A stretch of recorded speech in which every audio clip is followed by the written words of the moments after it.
আচ্ছা, save energy নিয়ে headmaster মশাই, বিপ্লব স্যার, বাকি স্টুডেন্ট যারা বললো, আসল কথা বলে দিয়েছে সব। আমার বক্তব্য একটু অন্যভাবে বলি। আমি সবসময় বলি যে পৃথিবীতে মানুষ এমন একটা জীব, সাধারণত মানুষ পৃথিবীকে কোনো কিছু দেয়নি, সে সবসময় পৃথিবী থেকে নিয়েছে।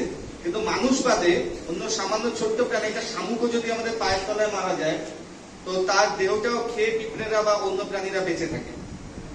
তো এই পৃথিবীকে রক্ষা করার এই সেভ এনার্জি, সব জল সংরক্ষণ করা হোক, আমাদের পরিবেশ রক্ষা, বায়ু দূষণ, ইলেকট্রিক সেভ করা, বিদ্যুৎ সেভ করা, আর কি সমস্ত কিছুই আমাদের দায়িত্ব। আজকে আমাদেরকে কেউ যদি বলে যে তুমি ডাক্তার হও, তুমি ইঞ্জিনিয়ার হও, তুমি পুলিশ অফিসার হও, এই বয়সে গিয়ে আমরা সেটা হতে পারবো না। সেই দায়িত্বটা এই তরুণ সমাজ, যুব সমাজ, কিশোর কিশোরী, তোরা ছোট ছোট ছেলে মেয়ে যারা আছিস, তাদের উপরই নির্ভর করে। তো কারেন্ট কিভাবে আমরা সেভ করব, জল কিভাবে আমরা সেভ করব, সেই দায়িত্বগুলো সম্পূর্ণই আমরা দিয়ে দিব তোদের, এবং ছাত্রছাত্রীর মাধ্যমে সেটা স্টুডেন্টদের মধ্যে সেটা প্রতিফলিত হবে। এই 4-5 দিন আগে ফালাকাটা হাই স্কুলে চোখের স্বাস্থ্য নিয়ে আমি একটা ট্রেনিং করে আসলাম।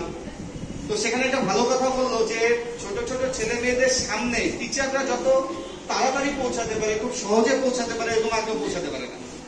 ফলে সেই দায়িত্বটা আমাদের, আমরা তোদের মধ্যে সেটা ট্রান্সফার করবো, এবং সুস্থ পৃথিবী বানানোর দায়িত্ব সেটা স্টুডেন্টদের উপর।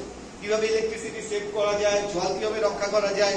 আমরা এই যে বিপ্লব স্যারের একটা ভালো গুণ আছে, একদিন রাগারাগি হচ্ছিল, সেটা কপট রাগ আমার উপর, বেসিন অন করে বলছে এই জিনিসটা আমার খুব বাজে লাগে, জল কেন অপচয় করছে এভাবে, নয়টা বন্ধ করে দাও।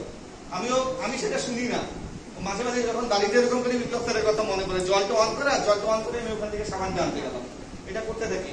তো এই জিনিসগুলো আমাদের রক্ষা করতে হবে, এবং বিদ্যুৎও আছে, সেটাও রক্ষা করতে হবে। এতটুকু বলার ছিল। আরো দিন আছে, আরো 1-2 দিন আছে এই প্রোগ্রাম নিয়ে, সেখানে বাকি যারা পার্টিসিপেট করেনি তারাও সবাই বল। আমি নিজেও খুব ভয় পাই, আমার হয়তো হাত পা কাঁপছে বলতে গিয়ে, কিন্তু এটা করতে করতে আস্তে আস্তে প্র্যাকটিস হয়ে যাবে, এবং এটাও একটা এনার্জি সেভ করা আর কি। আজকে যে সাহসটা আমি নিয়ে গেলাম তোদেরকে, তোরা সবসময় জানিস গল্প করি, রাস্তায় পালাঘাটের পশুদের নিয়ে আমরা কাজ করি আর কি, সেখানেও যখন মাইকে বলতে লাগে, তো তখনও এই যে তোদের কাছে বলা এই ছোট্ট এনার্জিটা আমি নিয়ে সেটা প্রতিফলিত হয় সেখানে, সেই স্টেজে গিয়ে মনে হয় না আমি স্কুলে। এটাই বলার ছিল আর কি।